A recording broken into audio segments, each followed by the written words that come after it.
নির্মাণের শুরু থেকে তুমুল আলোচনায় ছিল দক্ষিণ ভারতের নির্মাতা এস রাজামৌলির নতুন সিনেমা। মহেশ বাবু অভিনীত সিনেমাটি নিয়ে নির্মাণের আগে থেকে গণমাধ্যম থেকে সামাজিক যোগাযোগ মাধ্যমেও আলোচনার কমতি ছিল না।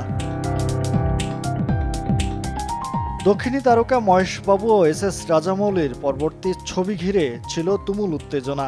ইতিমধ্যেই পরিচালক প্রকাশ করেছেন ছবির খলনায়ক চরিত্র কুম্ভুর প্রথম লুক। এতে অভিনয় করেছেন মালায়ালাম তারকা পৃথ্বীরাজ সুকুমারন। এই পোস্টারের পর তুমুল সমালোচনায় পড়েছেন নির্মাতা। সামাজিক যোগাযোগ মাধ্যমে পৃথ্বীরাজের লুক শেয়ার করে নির্মাতা লিখেছেন, সে আমার দেখা অন্যতম সেরা অভিনেতা। কুম্ভুর চরিত্রটি যেমন নির্মম, তেমনি অভিনয়ের দিক থেকেও দারুণ তৃপ্তিদায়ক।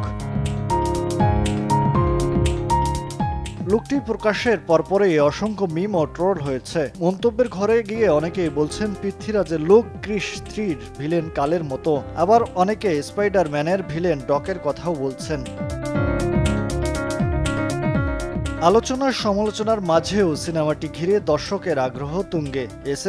MP29 নামে পরিচিত এই প্রকল্পে রয়েছে তেলুগু সুপারস্টার মহেশ বাবু ও প্রিয়াঙ্কা চোপড়া। তবে সিনেমার নাম মহারাজা শোনা গেলেও এখন পর্যন্ত চূড়ান্ত হয়নি। মহিব আল হাসান, সময় সংবাদ, ঢাকা।